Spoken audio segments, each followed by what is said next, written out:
for a significant amount of time where we're just kind of out of sync with each other. Sure. It's just, you just feel this vibe that it's just like, it's weird. Why is this weird? And then Yeah, my first indication is we haven't hopped to bed with each other in 2 days. That's a big indicator. Right. If it's been 2 days, that's the indicator for me. It's like, oh, hey, maybe we need to talk about something.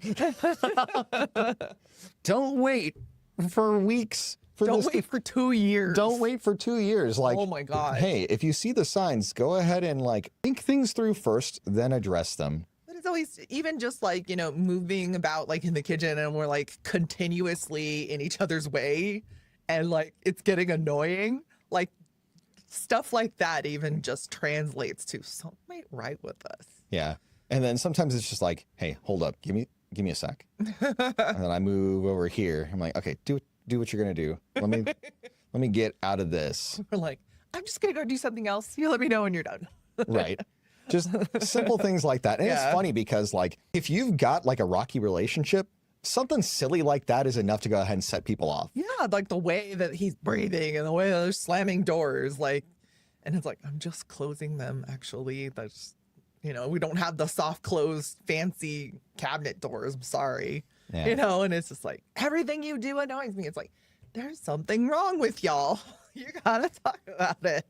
Yeah, so let's go ahead and like button up this last little bit about the whole disengaging when you're overwhelmed.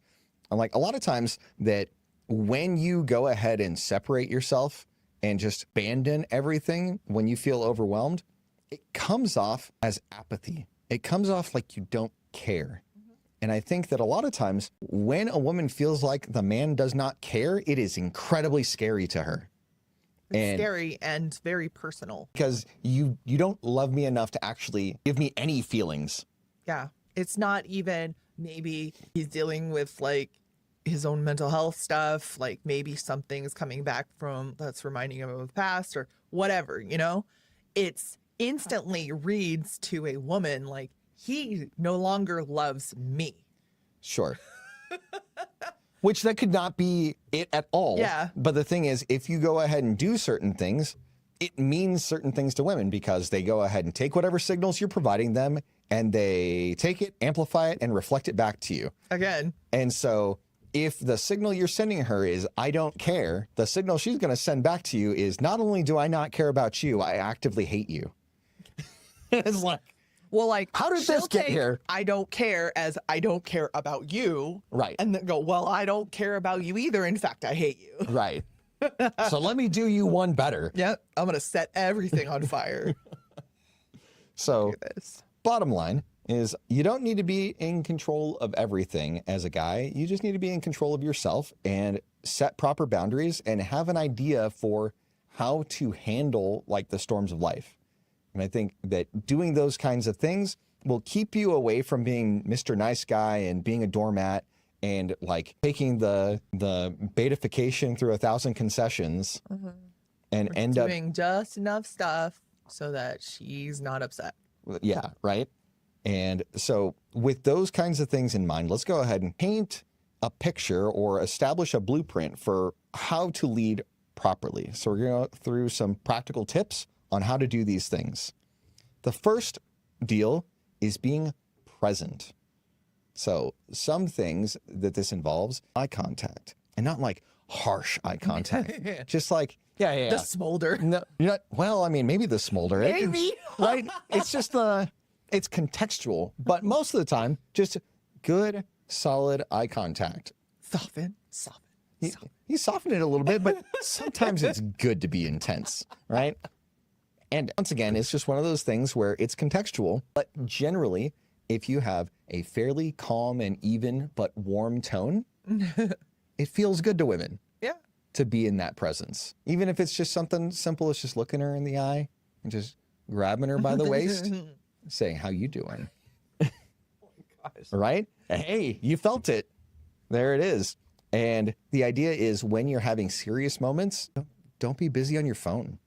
Just something simple like that, where you appear to be distracted when you should be connected, because it sends the signal that you don't care or that she's not a high enough priority for her to merit undivided attention. It's been this thing I've noticed it. We've never articulated it, but I'll start talking about a thing that if I want to really like actually talk about it, I'll start and then I'll stop. And then you'll like finish what you were doing or put something on pause and be like, put it down.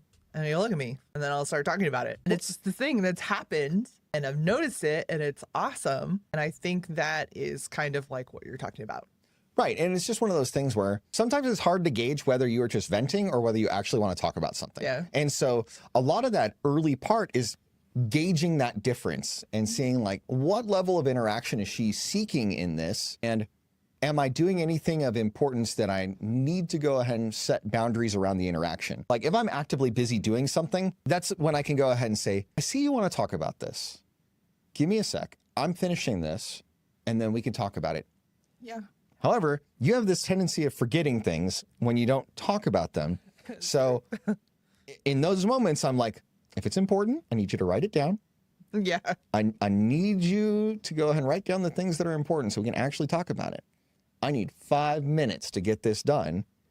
And usually it won't take 5 minutes. Yeah. And sometimes it takes a little bit more. I'll be like, hey, look, it's taking a little bit longer. But the idea is you're communicating and you are having eye contact and saying, hey, look, you are important enough to me for me to address this directly with you. I'm going to let you know that this is what's going on.